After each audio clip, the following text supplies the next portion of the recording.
to order, 7 o'clock. Welcome council and audience members. Looking for approval of the agenda. So moved. By now, you should know how this works. All those in favor? Opposed? Motion carried. Public participation. Either of you got anything that you'd like to make comment of or participate? Absolutely. The microphone at the podium is on.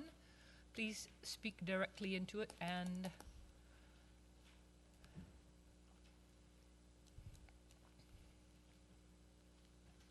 okay, you guys. yeah, you got to get right into it. It's got to be like right up at your. Gail Johnston, is that working? Well, how come that's not very loud? The light's on. Check, check. Gail just has a very light voice. Yeah, you're just going to have to be forceful. Okay. Gail Johnston, 245 Shipsview Place. I've spoken to you guys about this issue before. I've written to you, spoken to this council, the city planners, and even the fire chief about the Ocean Grove development. I have also spoken to you before about the format of these council meetings. Last time I was upset that close to 100 residents were made to sit through almost an hour of issues unrelated to Ocean Grove before discussions on the Ocean Grove project came before you. You wonder why there is little public input, yet you don't seem to make it easy for us to participate. A lot of people don't have time to come here and sit through a whole meeting to wait for a discussion. Again tonight, Ocean Grove discussions are the last on your agenda, except for the very first one under new business. I know that you have heard it all before, but an important decision will be voted on tonight. One that will permanently change the face of our most valuable asset, the Esquimalt Lagoon, my community. As residents and taxpayers, we should be able to come and hear the conversations for the pros and cons of this development in a timely manner. Why is this the last issue on tonight's agenda? And I think this gentleman is from the Ocean Grove, so he's going to have to sit through the whole thing too. I guess I can leave now and wait to hear your discussions and the outcome of this meeting in a few days when you post the video online. Thank you. Thanks. I'm just trying. She's talking about bylaws. It's the last bylaw. Oh. I guess just to answer, it's just a formality of the way our agendas are pre-scheduled or pre-described. But point to note, when we have, an issue like that, maybe we can do a bit of switching around. It's not uncommon for that to happen. Usually not the bylaws thing because it goes through all the other parts of it. But point taken. Thank you. The other gentleman? Anything? You're good? Okay. We shall move on then for Mayor's message. I hope everybody had a wonderful family day yesterday and enjoyed yourselves. We have another engagement with Our Place coming up. As it's pointed out. Anyways, we have another Our Place event coming up. So I'm waiting to hear from you guys whether you're available. Terry said she would. We have 2 members of council that are away this evening by scheduled leave. So we are a small council this evening, but we're mighty. Looking to move on, folks. Adoption of the minutes for regular meeting of council January 26th. So moved. Second. All those in favor? Opposed? Motion carried. Looking to receive a number of minutes for cycling advisory January 5th, emergency planning September 16th, planning and land use January 20th, and transportation public infrastructure January 13th. Move receipt. All those in favor? Opposed? Motion carried. Nothing in the way of correspondence requiring council direction this evening. New business planning and land use committee. Director of Planning, are you taking this one? Thank you, Madam Mayor.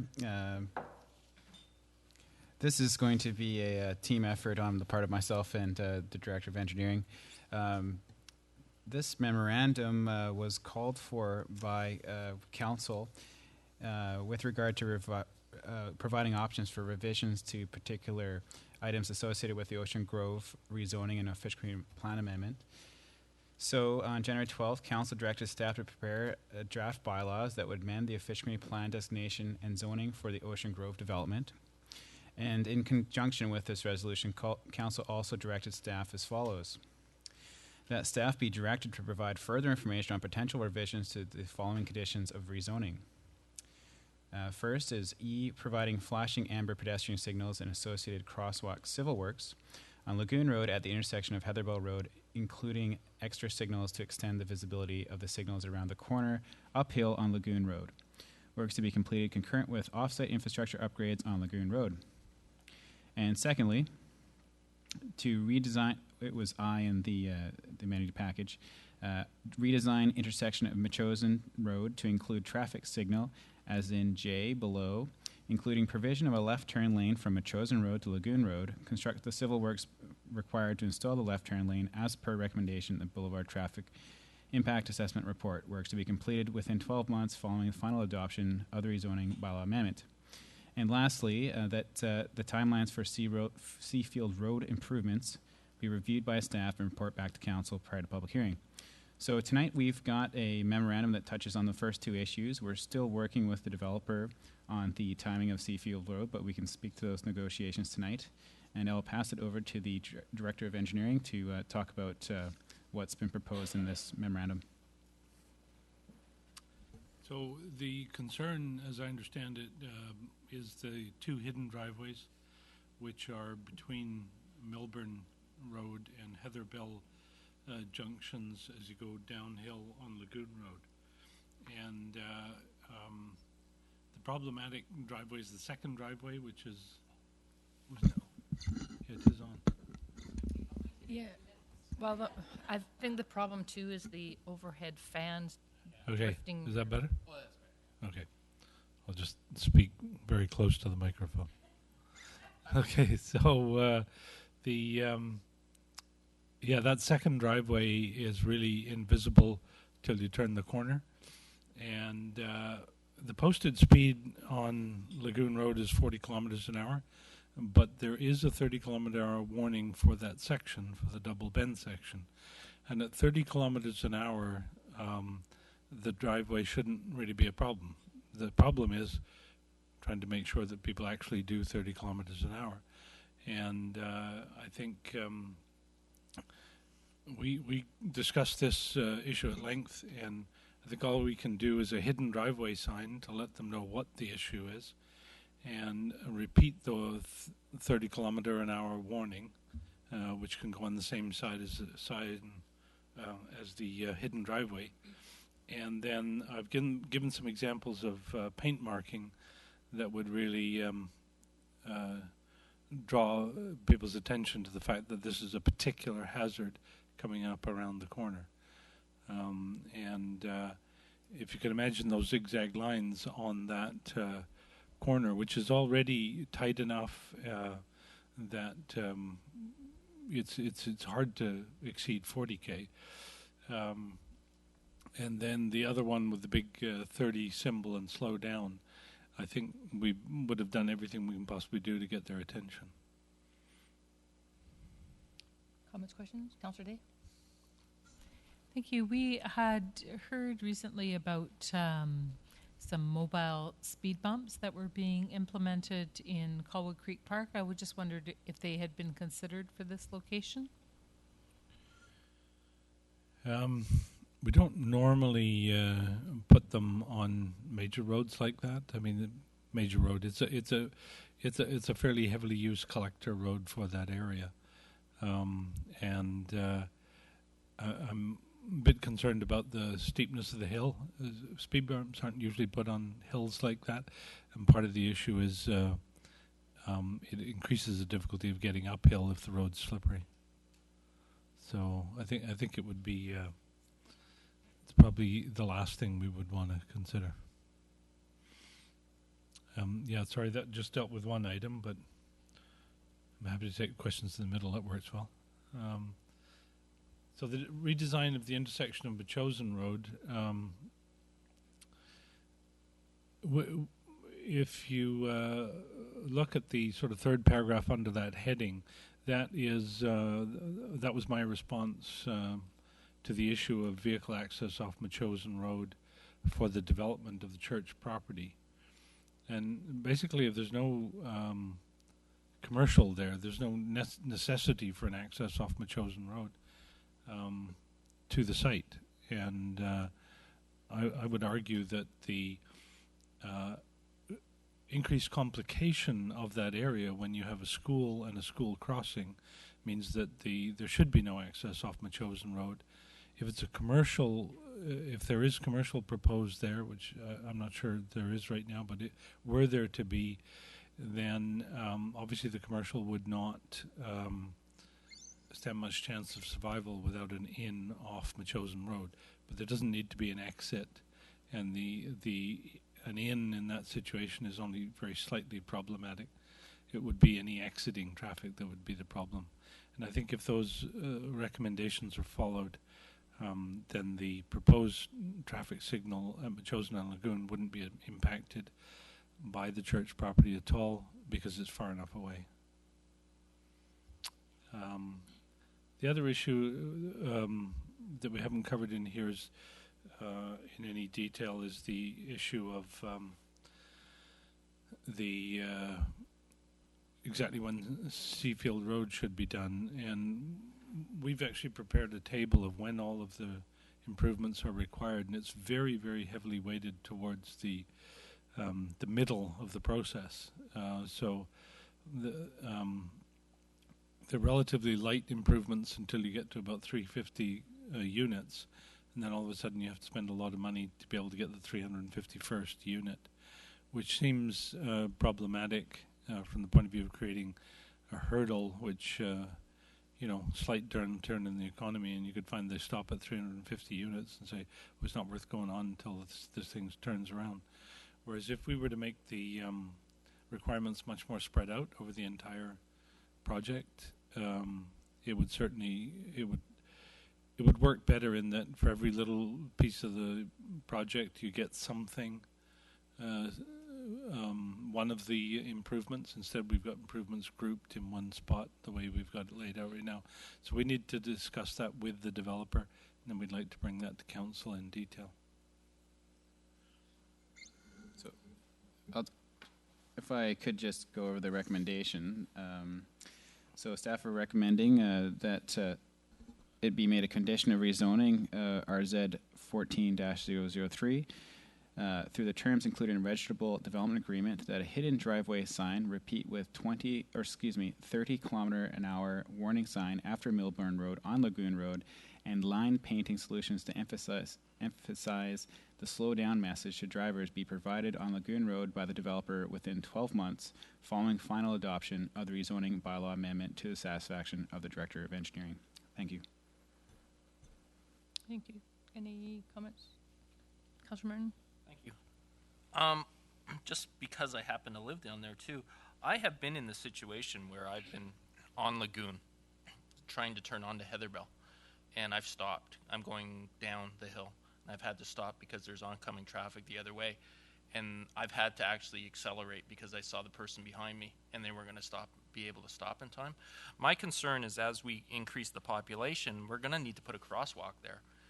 Because kids are going to need to get across the road too, and which is going to force even more vehicles to have to be stopping at Heatherbell, and I'm just very not comfortable with the fact that we as a city think that the only thing we can do is put a hidden driveway sign to sort of interact that. I understand the dilemma we're in, but I think long term we're going to end up with somebody seriously getting hurt if we don't figure out what we're going to do long term with that S-curve, and that's my concern with this. I'm not against this motion today, but I don't know if this is the end result of it, or I'm very concerned. I don't know how we engineer this moving forward. Councillor Logan? Thank you, Your Worship. I guess just one comment. If it's an issue when the development occurs, it's probably an issue now. So, it's not that I don't love it when developers, are made responsible to pony up for the costs. But I think in this situation, if it's already an issue, it's something that the city should be doing anyways. And unfortunately under our own dime, but we should do it anyways. And the sooner the better, rather than having to wait the 12 months. I'm not sure what the cost is, but I'm just not sure that that's necessarily fair to add as a condition if it's something that's occurring, and it's something that's probably relatively easy to deal with soon, as opposed to waiting within 12 months. But Yeah, the cost would be fairly light. It's one signpost and two signs, a couple of $100, and the line painting wouldn't add much. So it isn't a huge deal. As for other solutions, we did consider a stop sign, and because that would be around the corner, it's effectively achieves nothing. We considered a traffic light. They're really not recommended on slopes like that. Because of the issue of somebody trying to beat the light as they will, and then they get a red and they've got to slam on their brakes on a hill. We didn't consider drastic options like relocate Heather Bell intersection somewhere else, or make that section of Laguna one way, and you got to go down via Millburn. But it's a situation that really doesn't have any great solutions. I'm just wondering, Michael, if, like Councillor Day mentioned speed humps or something along that line, but instead of that, what about rumble strip kind of cuts in there that would, do the same thing but not put obstacles in the way? Yeah. A few warning up, more at the Millburn, section, so that you're hitting that and slowing down as you come around that corner, in there, because it might be a bit more, suitable to. Yeah, I think perhaps a drastic change in the surface texture, which would act as a rumble strip and also give you better traction if you had to slam on your brakes. Yeah. That's probably a useful addition. Yeah. The other thing is the sign painting is rather, road line painting is rather interesting, but is that something that people are going to recognize, or are they going to think that the sign paint or line painter stopped off for lunch somewhere? Well, one of the great ways to slow people down is to make them puzzled. And it's in use. I mean, there's one example, but it's in use. That's the first time I've seen anything. Also, it's usually used on the approach to a crosswalk, but there is a crosswalk there, and it makes the road look narrower, and it really wakes you up to the fact there's something here you need to pay attention to. And whenever a driver gets that feeling, there's an automatic hesitation in applying more speed. Yeah, and I just didn't want anybody being confused and run over somebody's front yard or something instead. But yeah, I think maybe looking at the rumbles kind of cuts there might be of benefit. Yeah, if you want to add that to whatever motion is made at the end, that'd be great. I can't do the motion thing, but you guys can do it. Councillor Nault. Just a quick question to staff. The recommendation is pretty small. Is this going to be in addition to the original recommendations of the flashing pedestrian signals and the redesigned intersection at Machosen Road? Yeah, absolutely. At times when Rob's car isn't there to protect the pedestrians, the flashing light is essential. And the second question, I don't have the timing of those two improvements in front of me. What were those scheduled for originally? Within 12 months of rezoning, same as is proposed in this recommendation. Okay, and I guess the final question is the original traffic report was based on build out of approximately 500 odd units, and now we're in excess of 700. Does that change the traffic flows of the whole project, or I'm thinking that if we get the 700 there and we get the development on Seafield and we also get Pacific Landing or whatever it is, Essentia, etc. If we get those all together, all coming out of Heatherbell and all going through Machosen Road, I want to make sure that we design the intersection and so forth adequately to handle the traffic. So has that been considered as part of this, or will it be considered before the intersection is designed? My concern is the traffic report is quite out of date by now. There was a fresh report done, but it only took into account Ocean Grove's increase. We don't have a report that actually deals with both Ocean Grove and Essentia, as far as I'm aware. If there is an increase in Essentia, or Pacific Landing, sorry.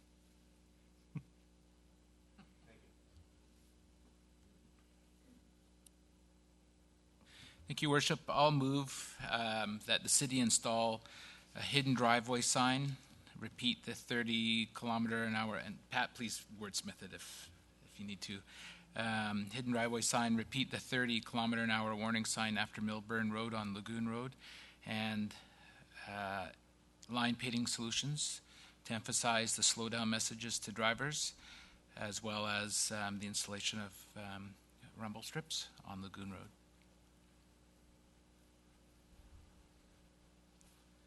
Does that capture? I just want to be clear that you're saying that the city do this, that it's not a condition of rezoning. Correct. Oh, the city do. Before we make that motion, looking at staff, did you want us to investigate the rumble strips, or did you want us to actually? Yeah, No, I think that's going to be a good idea. Yeah, because of the texturizing of the asphalt, we would not make it those little smooth rumble strip heads. We'd make it a very strong texture in the asphalt to give us that braking effect as well. If I could just ask for clarification, so the recommendation is, correct me if I'm wrong, but the proposed motion would be to take everything for this in the recommendation along with rumble strips for it to be carried out by the city and not the developer? Okay.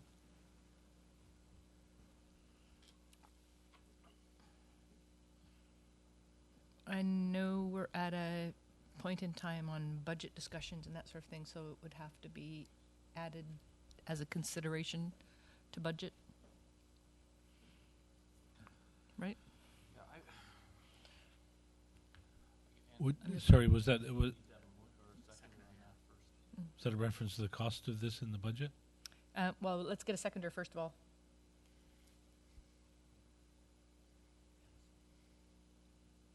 Last call for a seconder on the motion. Seeing none, there is no motion. I'll make the same motion, except that the developer pay for it. Staff recommend. Well, but including the rumble strip. So exactly what Gordy said, except that it would be part of the developer responsibility. I'll second that. Conversation, discussion. Councillor Logan. Again, it's one of those damned if you do, damned if you don't support or not support one of these things. But it's really, it's such a small cost item and it's something that should be done now as opposed to waiting 12 months. And I guess that's my concern, where we know there's a safety concern out there that exists already. And we're going to say, you know what, we're just going to throw the $400 on the developer instead of, dealing with the issue now. And so, I just wonder what liability that puts us in, and it's kind of, I think it's kind of chicken shit. Personally, pardon my French, on such a small item. But that's just my opinion. With respect, I understand exactly what Councillor Logan is saying, and I'd be happy to look at amending. I don't mind the city paying for the sign, for example, but perhaps they could pick up the rumble strip cost. Because how much would that be, do you think? I'd be hard pressed to put an estimate on it right now because we haven't thought through how we would do it. At the low end, it might be sort of $1,000, and at the higher end, it might be a couple of thousand. Right. I'm guessing. And so I guess from my standpoint is as this developer comes out, I agree that the signs probably should go up immediately, but I would be more than willing to look at having the developer just pick up the rumble strip costs, because I do think that cost is a new cost that will be incurred because of that development coming out. But again, that's just my opinion. So, and we already do have a motion on. Thank you. I'll just keep it brief. I do support the developer making a contribution to making it a safer neighborhood.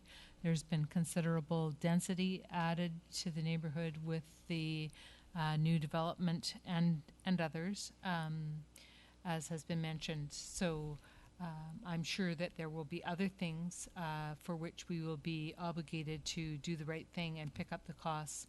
But certainly I'd like to be looking at that in view of our whole budget and making our plan for how we're treating every area of the municipality, not just one area. We're focusing on this one area specifically because of a development.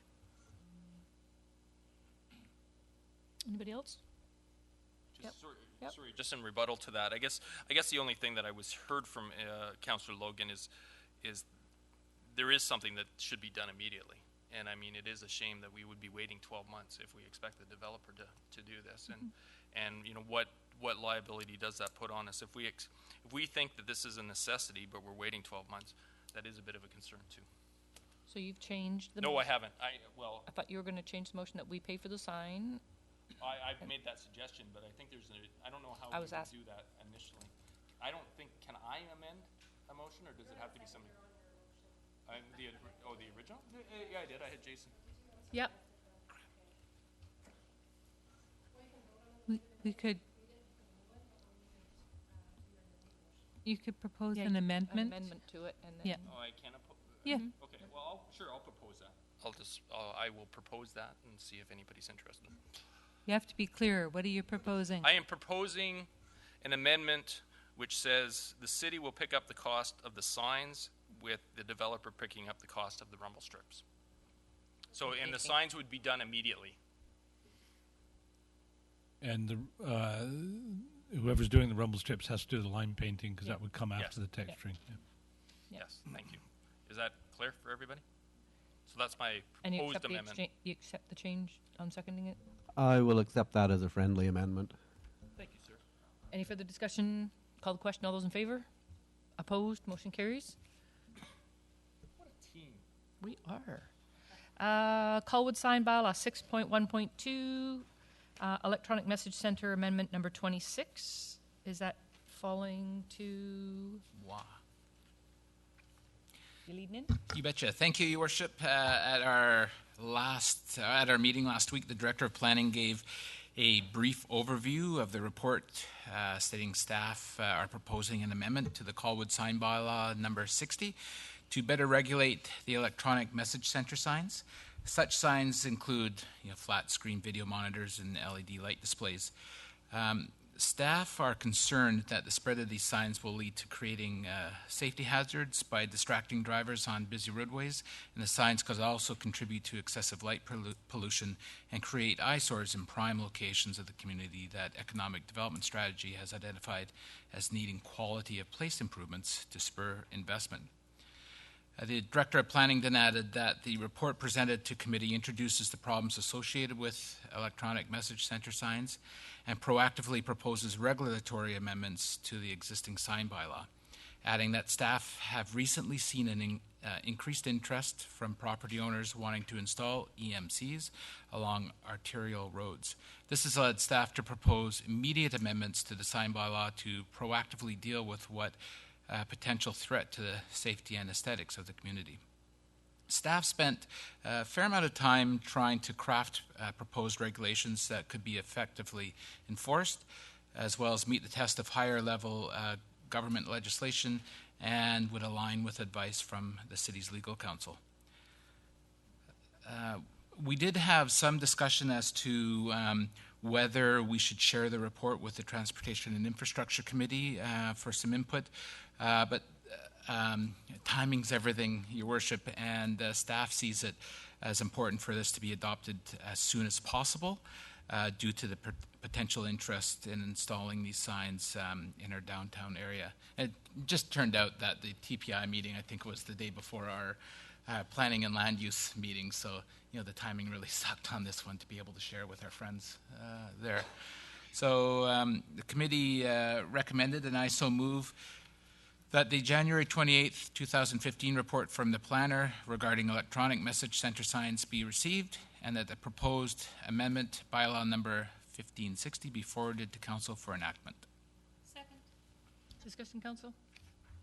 Seeing none? Oh, yes? In the report, it basically says that are basically land use bylaws.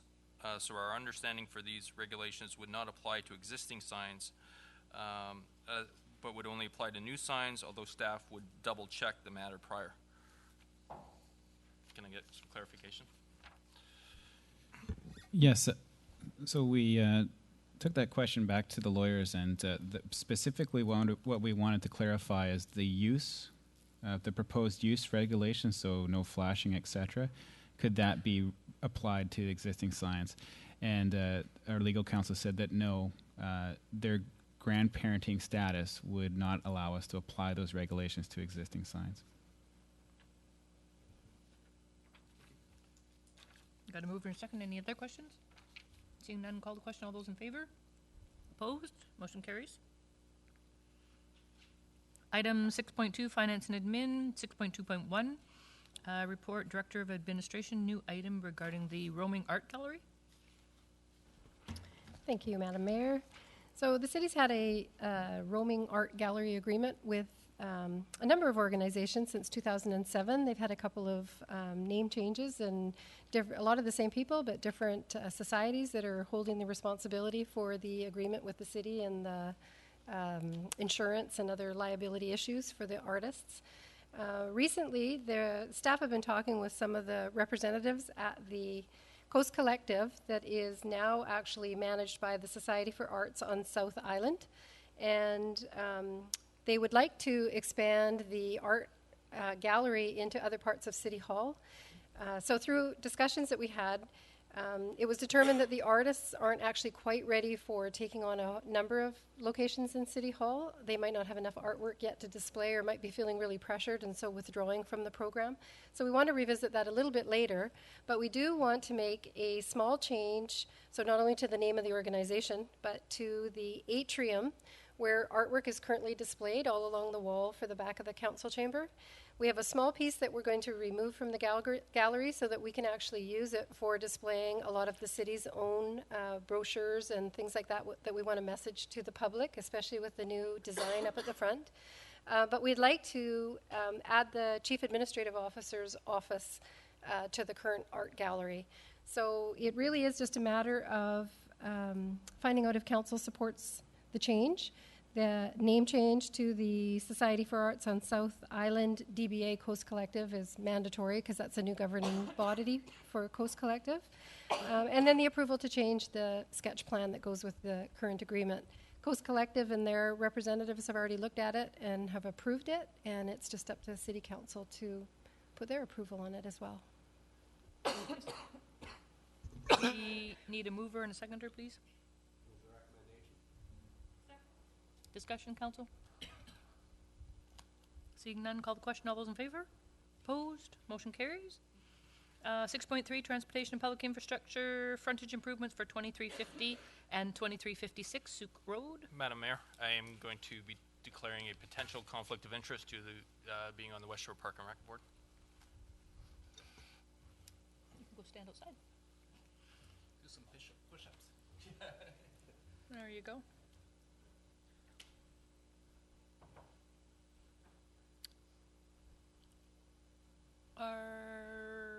Who's going to lead in on this one? TPI? Okay, no, I can take that. Sorry, just take a second to call this up. Transportation and Public Infrastructure Committee reviewed a request from the property owner of 2350 and 2356 Souk Road. He is rezoning his property to allow development of a gym. The properties have frontage both on Souk Road and Veterans Memorial Parkway. Part of the rezoning conditions, engineering suggested a sidewalk should be built around the corner from Souk Road frontage to the bus stop on the VMP. The property owner is applying for a variance permit, requesting a variance to the frontage improvement requirements. The required cost to do the frontage improvements is estimated at $135,000 towards sidewalk, drainage improvements, and lighting. The developer has indicated that it be reduced to approximately 60% or $81,000. Staff anticipates the reduced amount of cost would cover the sidewalk as far as the crosswalk at the corner radius between Souk and VMP. Upon reviewing this, committee generally agreed that the cost was fairly high for the improvement along VMP, that it would service only the bus stop, that it was actually, we felt, a provincial responsibility because VMP is a provincial thoroughfare, and the odds of that sidewalk ever connecting to anything else are negligible, and there's really no way to the properties off of there because you'd have to build a bridge across Colwood Creek. So the committee agreed with staff's comments, and we would recommend to council that council agree to the request by the developer of 2350 and 2356 Souk Road to vary bylaw 285 and the required frontage improvement works by constructing 60% of the required works measured by value, but prioritizing that section of the improvements that, in the opinion of the city engineer, provides the greatest safety improvement for pedestrians trying to access the bus stop on Veterans Memorial Parkway. Second. And I would so move.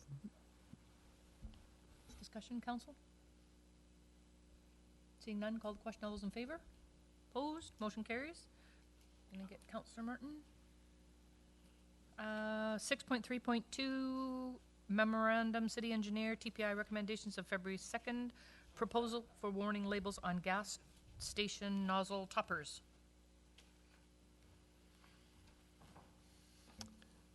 Thank you. We received a request to put warning labels on gasoline pumps to caution users that gasoline contributes to global warming and climate change. They all looked very good. We generally agreed that climate change and global warming were a serious problem, somewhat beyond the reach of Colwood City Council, unfortunately. But we do agree that we should support these warning labels going on gas pumps, but it should come at a much higher level than the city of Colwood, as Colwood only has, I believe, 4, maybe 5 gas stations. So we decided that we should support the Vancouver Island Coastal Communities motion that this be considered. So I'm looking for the exact recommendation here. Right, page 2 of the report, I think. I think I may have to speak to this. I wrote the memo as a result of the resolution. Thank you. Would you like to speak to it? Yeah, if I can add to what you said. So the resolution at Transportation and Public Works, Public Infrastructure, is at the beginning of the memo that staff be directed to inquire with West Vancouver on how the City of Colwood can support their initiative being put forward to UBCM. And we decided to contact West Vancouver straight away and find out what they were doing. And their resolution isn't actually ready yet. It will eventually be sent to this council once they've submitted it to UBCM. I believe that they send it to all councils at that time. But it was suggested to me that we might consider putting a resolution before the Association of Vancouver Island Coastal Communities, because the coastal communities are the ones that will be most affected by sea level rise, which is probably the largest effect we're going to see on the island. And since the deadline for submitting a resolution to them is February the 23rd, there isn't an opportunity to go back to TMPI and come back to council. So I've just given a potential draft resolution there if council wants to consider that. Otherwise, we could wait for the notice of the UBCM resolution before we decide whether to support that. And the potential resolution at AVICC is, whereas there is evidence that the combustion of petroleum products such as gas and diesel used in vehicles contribute to greenhouse gas emissions that affect natural systems in ways that are injurious to human health and to the natural environment upon which we all depend for food and life. That is very close to what was passed at North Van Council. My apologies, West Van Council.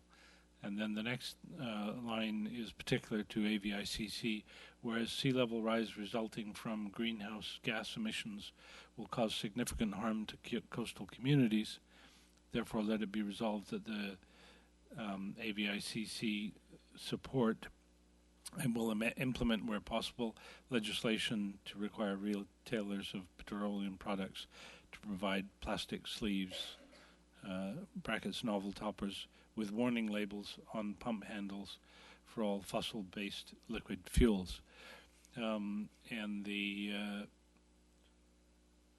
one of the things raised in the meeting was, if Colwood did it on its own, it would, it's not very effective. Whereas if the whole island does it, then people can't choose a gas station that doesn't have the labels. Councillor Martin? I guess the West Vancouver, I've been in contact with Aaron, who did the presentation with us, and they sent me the motion that is going to UBCM. Well, they have that now, do they? Yeah. Okay. So I would that all vendors and retailers, that one. Yep. Yeah. So would we not want to just replicate that, so that we stay consistent? I guess. It depends whether you want to make particular reference to the vulnerability of coastal communities. Right. Okay. Councillor Day? Thank you.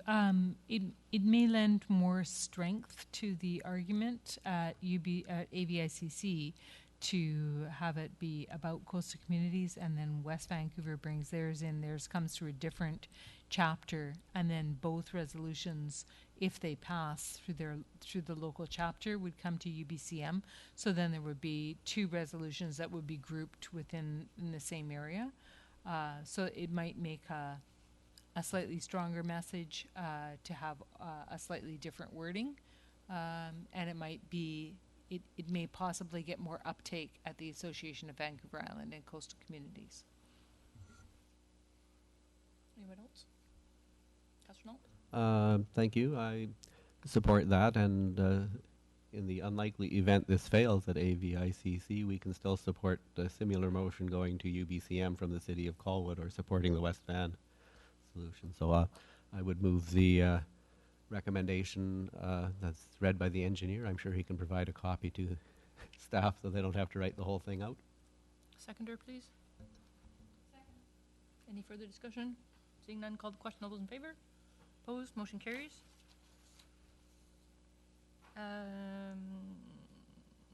New item, Kelly Road Small Communities Fund, 6.3.3.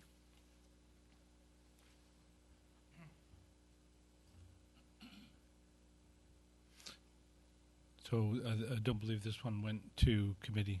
No. So this is brought before you because of the work that's been done on Kelly. The public response has said that they would really like to see sewers go in before any road improvements are made. And we now have cost estimates for those sewers, as was requested and funded by council. And as you can see on the second page of the report, the at the bottom, the under financial implications, the cost of to the city to complete the Kelly Road improvements with the sewer without a grant would be over $5.5 million, which is clearly beyond the city's means, I would say.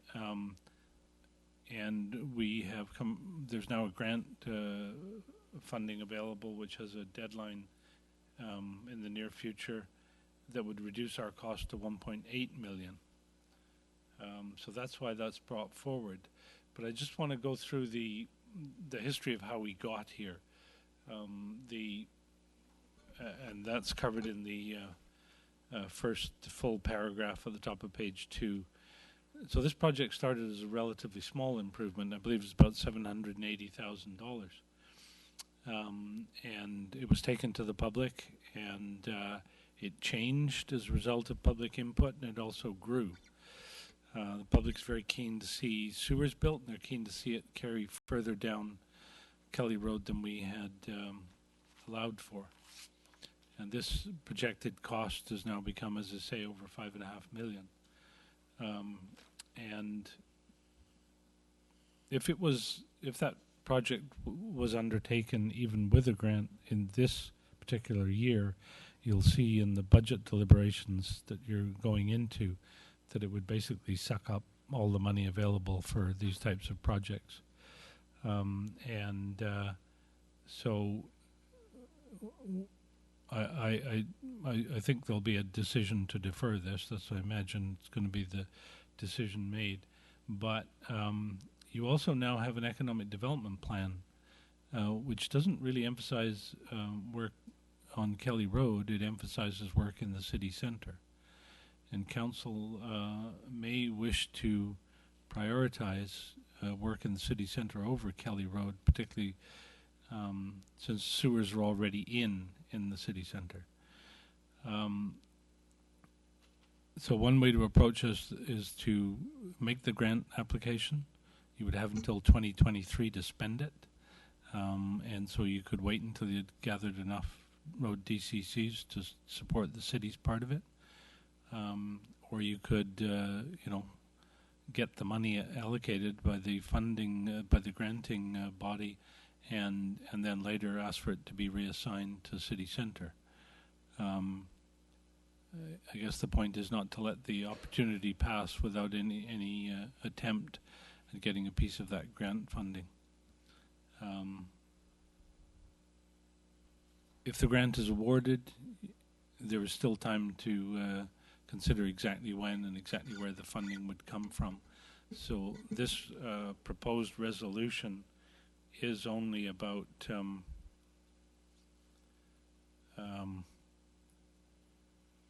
there we go.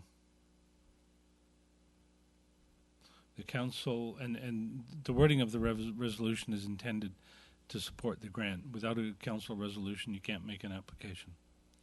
Approve of applying for a new Building Canada Fund Small Communities Fund grant of $3,772,500 for 2/3 of the cost to construct Kelly Road infrastructure improvements from Souk Road to the city limits at the Galloping Goose Regional Trail. And approve of paying our 1/3 cost from DCCs. You can change that later as long as you pay the 1/3 cost from somewhere. You approve of staff costs to manage the grant project from engineering salaries, and approve of paying ongoing maintenance costs for Kelly Road after the project is completed from the road maintenance budget. So all of those approvals are necessary in order to get the grant, because they want to know that you are ready to pay the maintenance cost, and that you're ready to pay the staff costs, etc. Now, obviously, you don't have a lot of detail on that, and that's because the relatively short time before the applications close. Councillor Martin and then Nault. Thank you. I'm confused. Can you explain to me the difference between the Kelly Road improvements and why DCCs are picking up the 1.8 versus it falling in an LAS? and the LAS picking up the cost? There is no LAS for Kelly Road. So would we not create a new LAS for, You can try that. or what would you, what does the city perceive happening with that? Well, I think Like how would we normally expect to have those costs paid? Like, don't we normally expect our residents of that area? I mean, every other area that has sewers has an LAS. it's let's say this council has never considered the new normal. The old normal, obviously, was problematic, but we fixed, we think, most of those problems. And you could and you could go the LAS route, but of course, if the people won't sign up for it, you can't create one. They may wish to sign up, they may not. And I think in order to keep the playing field as level as possible, council may want to say, well, we don't want to put these sewers in within out an LAS, but on the other hand, if you're doing it for economic development reasons, you could be losing the opportunity for economic development because the current residents won't pay for the sewer. So you may end up, trying to get the LAS to pay part of the cost and the city pay the rest. That's an option. I believe this sort of thing was discussed at a previous meeting, but in the end, none of that can actually be resolved right now. That would take time to resolve because you've got to hold meetings with the property owners along the road. You've got to send them a letter, giving them a deadline to petition against the creation of LAS, and then see what the result of that petition is. Sorry, just just as follow a up follow-up to- to that one. Well, but are we not putting ourselves at a legal risk if we're now in a situation where one area doesn't have an LAS and isn't responsible for paying sewer costs, whereas we're putting the residents of other areas and making them pay for it? Like, could not those other LASs, I know I might be one of them, that would say, well, that's not fair. Why does one part of the area of the city not have to pay for sewers, but I have to?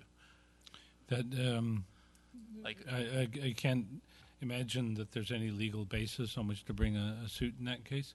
It might be a political difficulty for council.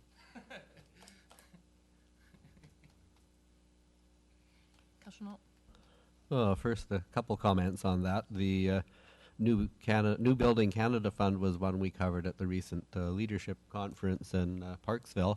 The total pot for all of British Columbia is $10 million over the course of this entire grant. The odds of us getting 3.7 million of that is fairly slim, I would think. I would still support the grant application because it would be wonderful to get it. I agree with Councillor Martin on the LAS because when I got put on sewers, basically the city held a gun to my head and said, you're hooking up by June or we'll hook you up and you'll still pay for it. So I'm a different situation because this Colwood Centre got sewered by council resolution and not by an LAS. But I have been paying for that on my tax bill for something like 15 years, and I would feel very upset if somebody else now got sewers and I had to pay for those as well. So I would support the recommendation, but I would recommend we find alternate ways rather than DCCs to pay for them. But I guess the important thing, if I understand, is we commit that we would be willing to pay 1/3 of the cost. Is that correct? Thank you. Councillor Logan and then Dave? Councillor David. Okay, right. Thanks. I'm just curious because the Building Canada Fund was discussed along with a couple of other funding opportunities. I'm just wondering if this is the right project to put forward to that fund, and would not the sewage treatment facility that we might want to build be a better project to put forward? I think, unfortunately, right now we're in a poor position to apply for grants for that project. officially, according to bylaw 2312, we don't have responsibility for sewage treatment. We don't have an agreement with the CRD in writing. We simply have a resolution which has some designed to be impossible conditions attached to it, which have now become irrelevant because of the progress of events. But basically what it amounts to is we're not in a position to pass a resolution saying that we would fund our share of it, etc.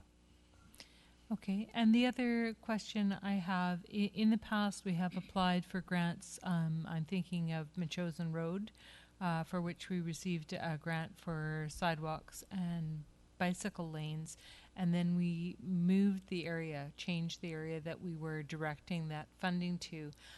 Would this be similarly able to be transferred to a different area? You can't guarantee that. However, if the aims of the project are the same as the aims of the project on which you got the approval, I don't think the federal government really cares where in the municipality you do it, as long as it's achieving the same aims, because that is the purpose of the granting.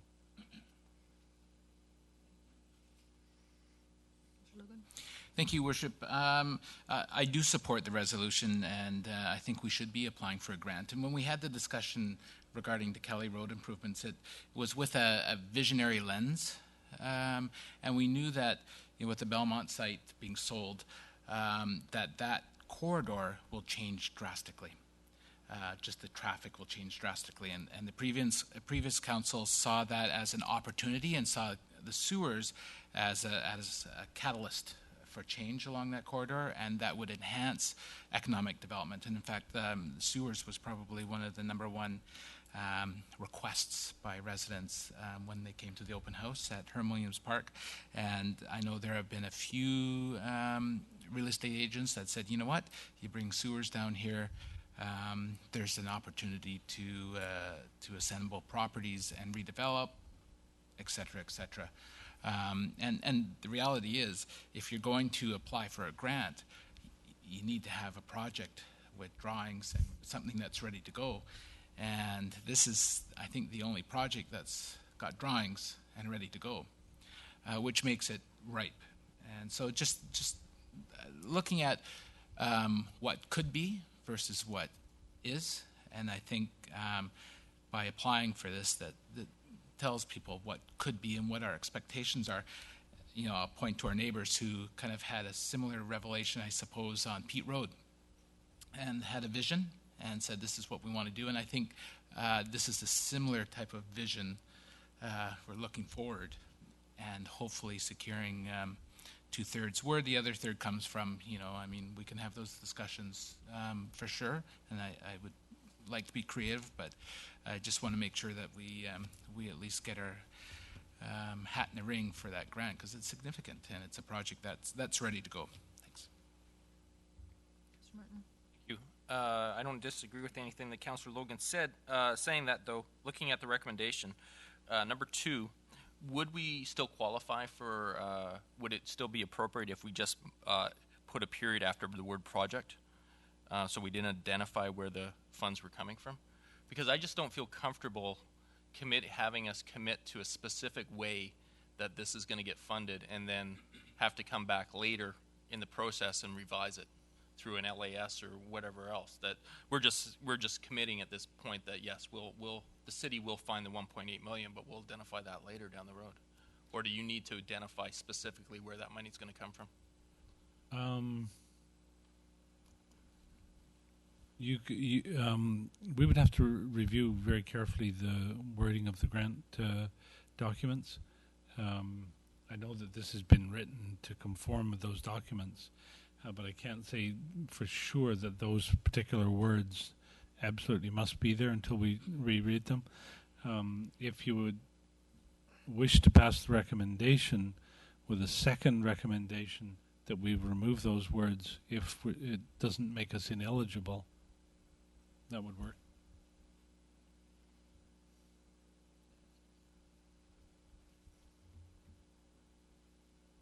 Councillor Day.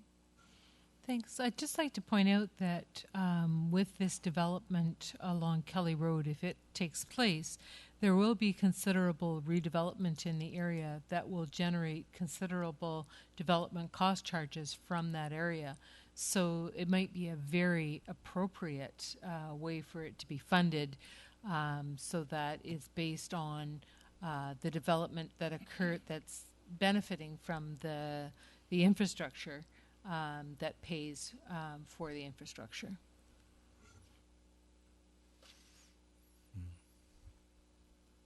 We have a mover and seconder on this one?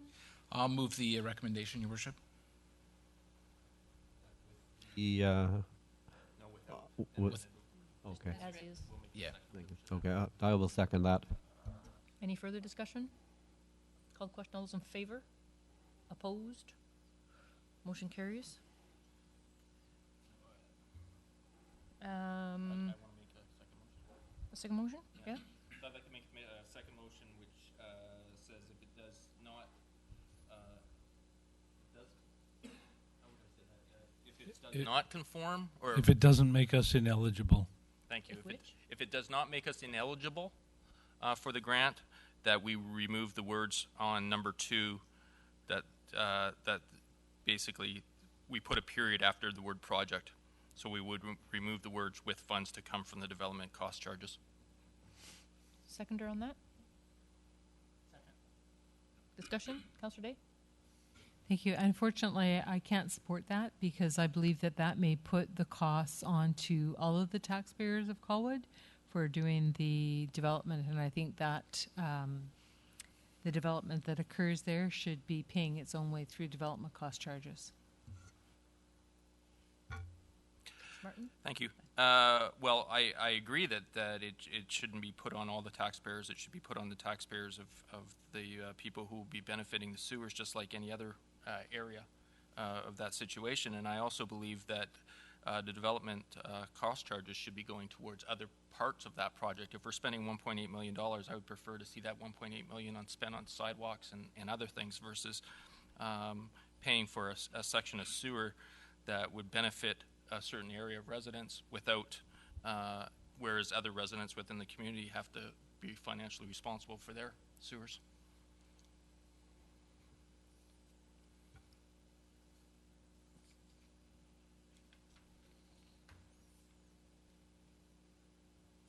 Anything else? One more? Sorry, just so your motion is to leave out what form of funding it is, and you're basically looking at local area service initiative as a way to fund that. That would be down the road, yeah. Okay. But he can't comment on it right Yeah, now. he doesn't Okay. know whether it'll fit the format, so. Anybody else? Call the question then. All those in favor? Opposed? No opposed? Carried. 6.3.4, new item again, proposed lease for BC Hydro DC fast charger.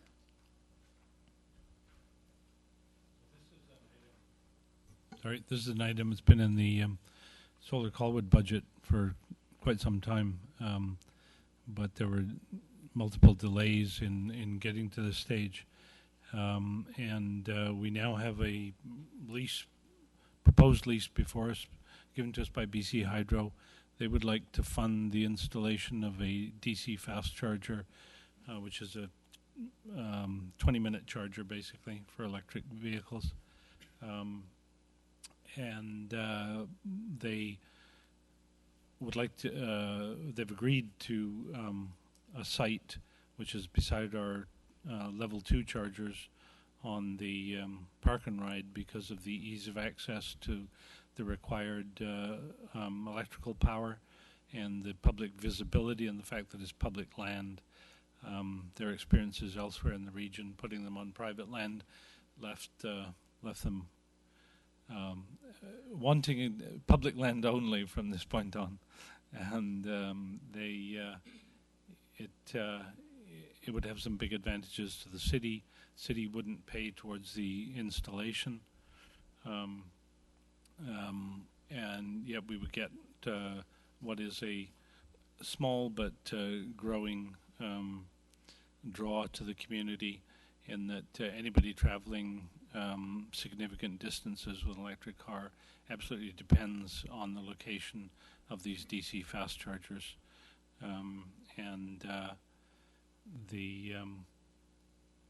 I think it's well placed near several of our businesses that could cater to people who have to make a half-hour stop, but doesn't favor any one business particularly over the others. It would be very close to the hotel and suitable for somebody to drop their bags at the hotel, take the car over and charge it up, and go and get a meal before turning in for the night. I know when I'm booking holidays, first question I ask is, are you near a charger, or do you have one in the hotel? And the cost that we would face is that the city would be responsible for maintenance from the outside paint work on the unit outwards. So we would keep the site clean. We would, deal with paint vandalism or small damage to the outside of the unit. I've checked with Nanaimo and Duncan. They haven't had any issues. The Nanaimo one's in a parkade, which is lit, and it's right at the entrance of the parkade, right downtown. So that's a fairly well supervised area. The Duncan one is in front of their library, which after hours is devoid of human presence at all, and it's right near the hockey arena, and would be a place you would expect vandalism, if anywhere, but they haven't had a problem. The charges they have had to incur, which they've only had to incur over a year and a bit, but will be ongoing, is at the current rate of usage in Nanaimo, and they have the best detail. It cost them $2,200 in electricity, and that looks like it was 66 events, 66 different charge events. They pay $310 a year for a service called Green Lots, which basically handles the whole security of access and the collection of payment. And they paid $115 on their insurance. And they only have numbers on income for the last 2 months of 2014 because they weren't charging for it before that. It looks like the charges will balance out the expenditures. So essentially, you can easily charge $15 for a fill up, and at 15 or 20 you can pay for the cost of the electricity plus the green lots, and a bit of a contribution towards keeping the area clean as well. I think it's actually a good idea to charge because while residents in the area won't easily go to a level 2 charger for their electricity, it's really fast to get a charge at a DC fast charger, and there would be people in the area who would be filling up there every day, but not if it costs $15. Why is he looking at me? And because they can do it at home for $2. So if you put a charge on there, you make sure it's reserved for people who really need it. Mostly that would be people traveling significant distances. In other words, people visiting your community. So I've included a copy of the lease, and I've read every word of the lease, which was an interesting experience. And I'm sure we have a resolution here once I get to it.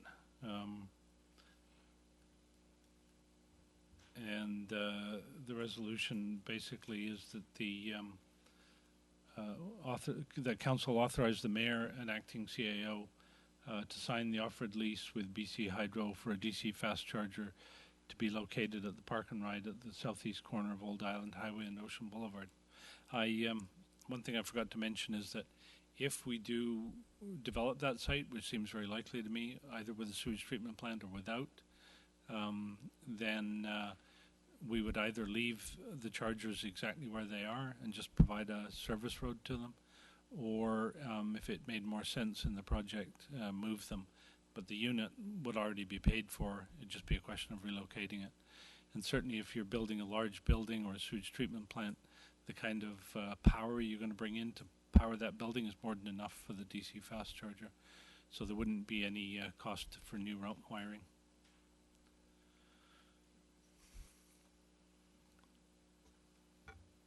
Recommendation, mover and a seconder, so we can have a discussion? Second? Second. Discussion? Councillor Martin? Thank you. You answered my first question just about with the treatment, but I guess I'm just asking this. Did we consider putting it over by the library? And the only reason I mention that is because the Park and Ride is at a premium as it is, and I know there have been some people who have been upset that there's 2 empty spots that sit there throughout the day, and then people are having to park on the road or find other parking, and now it's going to be a 3rd spot that we're taking, whereas if we put it down by the library, then it's not taking up a spot. That was my only, and I'm sure there's some rationale why we didn't do that.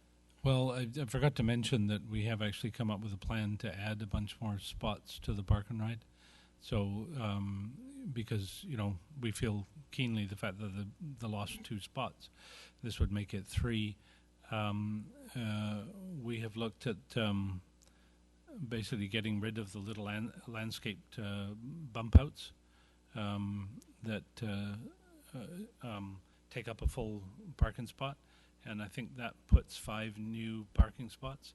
And then some of the people parking there illegally have been very creative and shown us where we could provide more parking spots without a problem. So we'd basically be painting lines around those spots and make one part of it one way to make that safe, and we can get at least 10 more spots.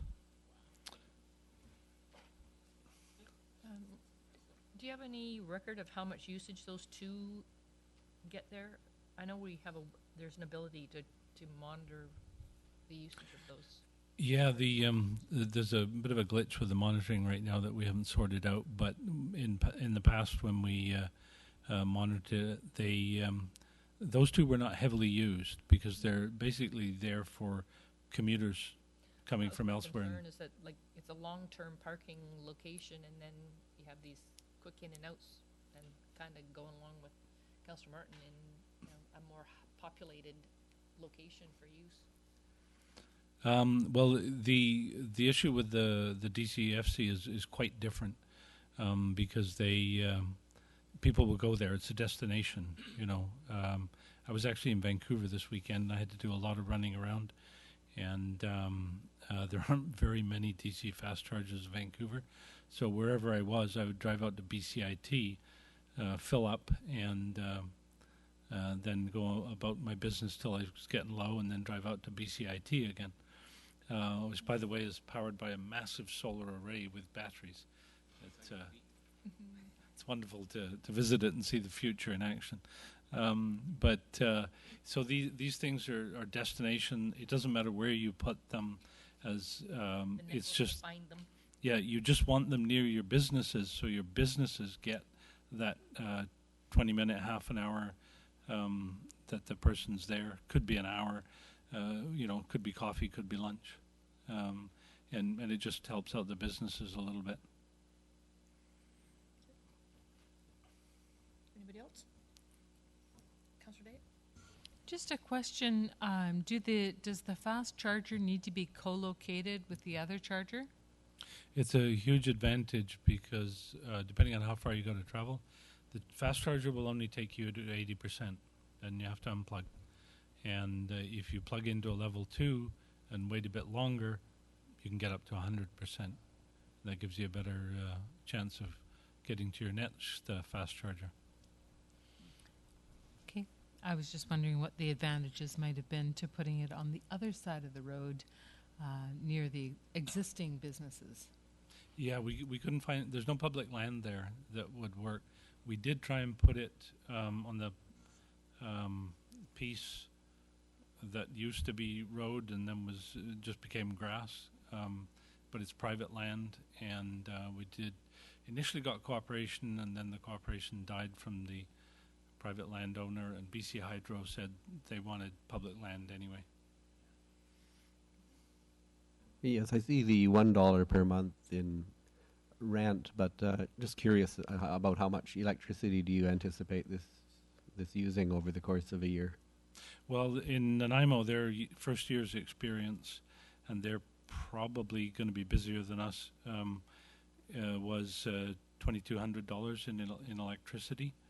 But as I say, you can recoup all that from the charges. The dollar a month, adds a very small amount to that. Not sure how you would go about charging that if you're looking for transient vehicles coming through and using it. Well, they have to have a special card to unlock the charger, and that's all handled by this agency, Greenlots. Oh. And it can either be free or Greenlots. You actually have to pay Greenlots money, and then before your card will work, and then every time you activate a charged charger, if you like, then that's charged to your account with Greenlots, and we get that money. Okay, thank you. There was a charger installed at the Capital City Centre showroom, was there not? Yes, they have a level 2 installed there.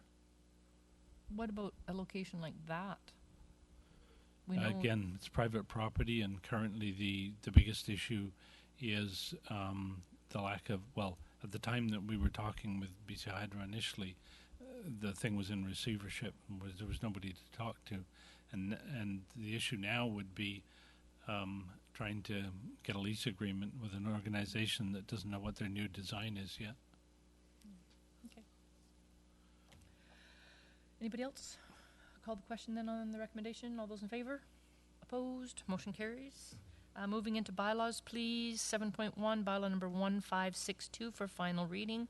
Colwood Main Sewer Local Area Service Bylaw, Establishment and Loan Authorization, bylaw number 598, 2001. Move final. Second.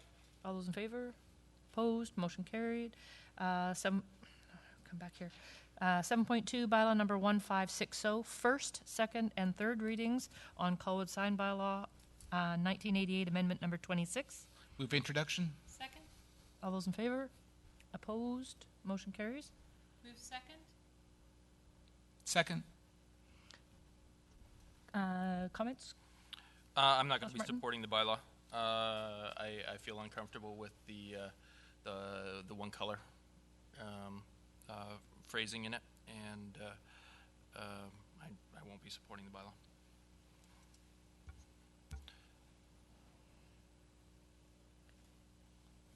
Anybody else?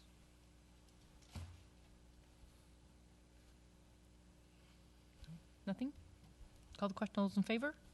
Opposed? Motion carries. Move third. Second.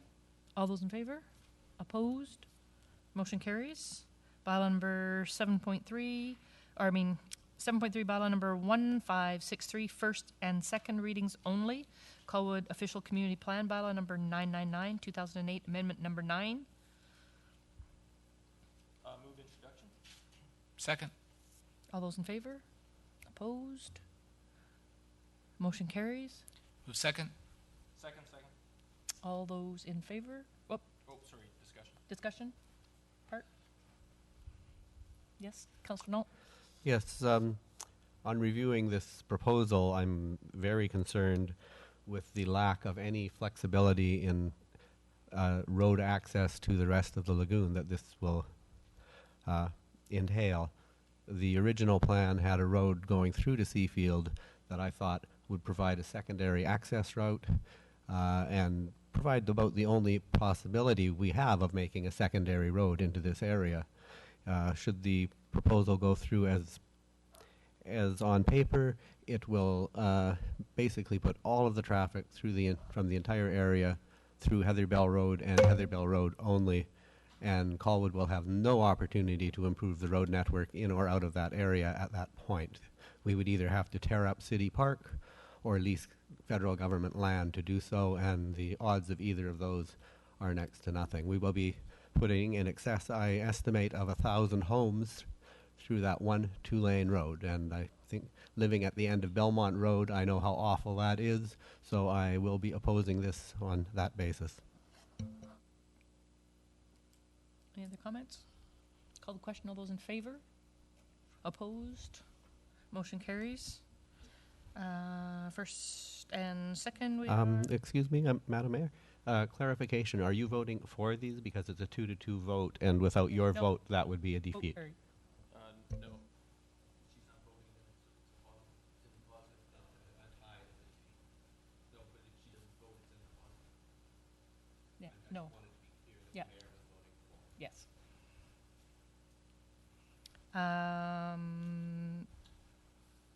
That's it, folks. No, 7.4. Oh, pardon me. 7.4. Oh, we've got two of those on there. 7.4, bylaw number 1564, first and second readings only. Colwood Land Use Bylaw number 151, 1989, amendment number 143. Move introduction. Second. All those in favor? Opposed? Motion carries. Bylaw, are looking for second? Move second. Second. Conversation, discussion? Seeing none, call the question. All those in favor? Opposed? Again, it carries. Looking for adjournment, folks. Move adjournment. Second. All those in favor? Opposed? Motion carries. Madam Mayor, just for the public, they may want to know that we had already finished our in-camera earlier this evening, and that's why we didn't have any in-camera to adjourn.